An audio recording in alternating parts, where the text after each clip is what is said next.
I'm Rachel, a hairstylist and a qualified trichologist, and you may be wondering, why on earth does my hair look like this if I do that for a job? There is a good reason for it. I'm going to show you today how to actually wash your hair properly, because there is a technique, and I don't know about you, I never got taught this when I was younger. Until I started working in a salon, I didn't realise that I was actually washing my hair wrong for the whole of my life. I started washing it properly. There was such a difference in everything. The quality of my hair, my scalp health, my hair was cleaner. My hair always had that feeling like when you leave the salon. I've saved my hair wash especially for you. It's been a good few days, and as you can see, it's so greasy. So let's get going. 90% of the time I will wash my hair over the bath. That is just complete personal preference. You can still do exactly the same in the shower. There are a few reasons why I wash my hair over the bath. I find it easier to get a better clean. I feel like I can reach the harder to reach areas like underneath here. Really good blood flow for the scalp. Yes, it can hurt your back. I'm kind of used to it by now. And also sometimes I just want to wash my hair at random times of the day. If I'm filming or if I'm doing something in particular, I'll just want to wash my hair. Someone that struggles to get their hair clean, I would recommend trying it over the bath. Today I am going for the Be Large Hydra Source range. This is for dry hair. I have access to lots of different products because of my job, so I mix and match my hair care all the time. If you've got any questions specifically about hair care or certain hair types, let me know in the comments and I can do another video on that. Let's go. This is the easy bit. You're just going to wet your hair, and if your hair's thick like mine, then you might need to pick up some sections and then use the shower head to get the water everywhere. This is how much shampoo you should be roughly using. Rub it into your hands, and then you're going to spread it all around your scalp. So I'm going underneath my hair and kind of swiping it onto my scalp. And this is just going to distribute it really evenly. Once that's on, you can start to massage this in. Use a good firm pressure, but don't scrape your head off. And here I'm showing what you shouldn't be doing, which is leaving your hands on top of your hair. So instead you want to push your hands underneath your hair and make sure that you can really get to your scalp. And consciously think about where you're washing it. So you want to get every part of your head. So the top, the crown, the back of the neck, behind the ears. And you're going to keep doing that for a few minutes. It's really normal for the first shampoo to not foam as well. Before you add more product, just add a bit of water, and sometimes that can help get the foam going. You want to do this for around a minute or so, and then you're going to rinse. And notice that I did just wash my scalp. I wasn't scrubbing the ends of my hair. Letting the shampoo run down the ends of your hair is going to be enough. And then once you've rinsed, you're going to go back in and repeat that whole process again. People will come up with all sorts of different reasons as to why you should shampoo twice, but the bottom line is that it just gets your scalp clean and it makes sure that you haven't missed any areas. When you think about cleansing your face twice, you do it to remove makeup, to remove SPF, and our scalp is skin, so it's exactly the same. We want to make sure that we're removing all the dead skin, removing any products, and by shampooing twice, you've got a better chance of doing this.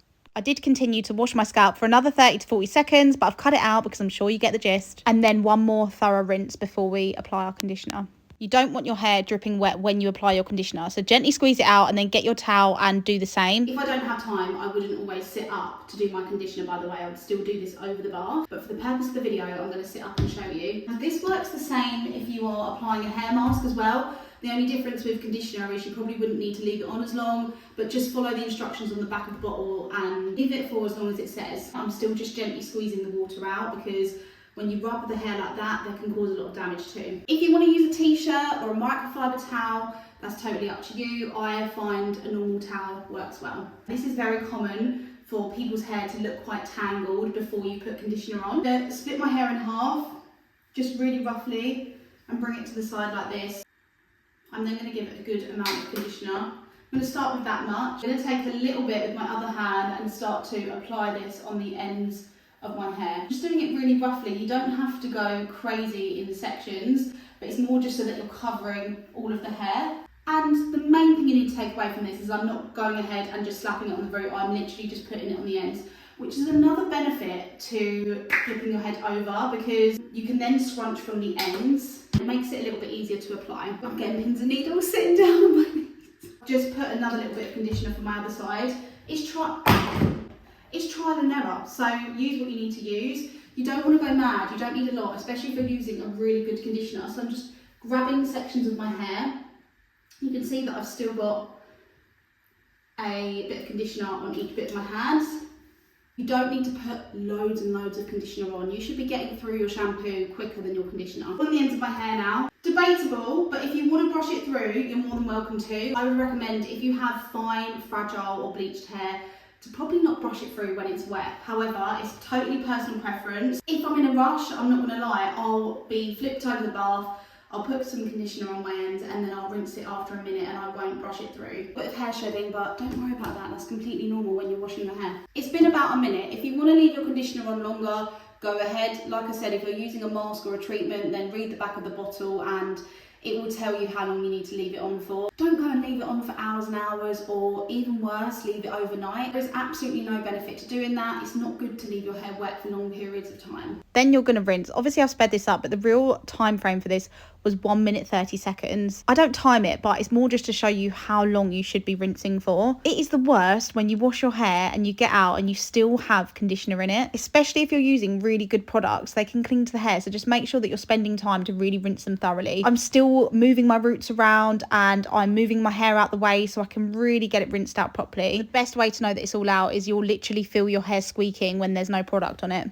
I don't personally like wrapping the hair up in the towel because it can be quite damaging. Your hair is very fragile when it's wet, so when you're tying it tight with a towel, not only are you pulling up tension here, but the ends of the hair can get quite matted. I would try and avoid that if I was you. The final thing you need to complete your hair wash is a leave-in conditioner. I feel so strongly about using a really good leave-in conditioner. These are different to your conditioners that you rinse out. These are going to give detangling, they're going to give shine, some of them give UV protection.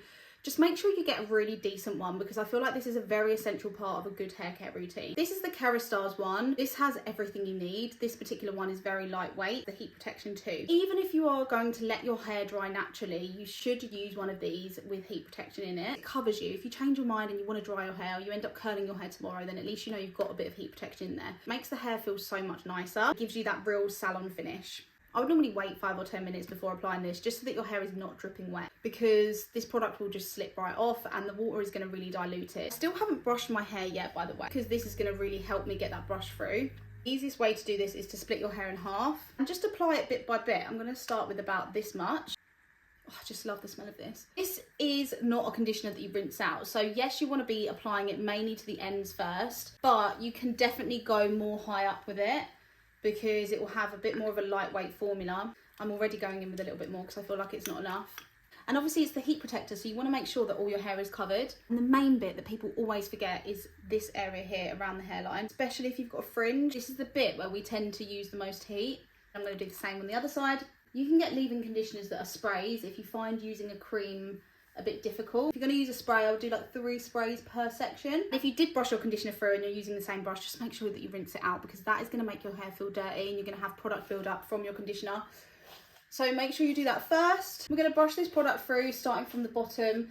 If you want to and your hair is really tangly, you can go through in sections. I'm kind of doing rough sections just by holding this bit up, starting from the ends and working my way up. So you can see this is the hair that I am getting from my hair wash and brushing my hair afterwards, minus the hair that we had in the bath as well. Very normal. That is my hair wash done. I'm now going to go and style my hair. That is how to wash your hair like a pro. If you try it and you love it, let me know. If you've got any questions, then comment below and ask me. Other than that, subscribe to my channel and let the healthy hair journey begin. I'll see you very soon.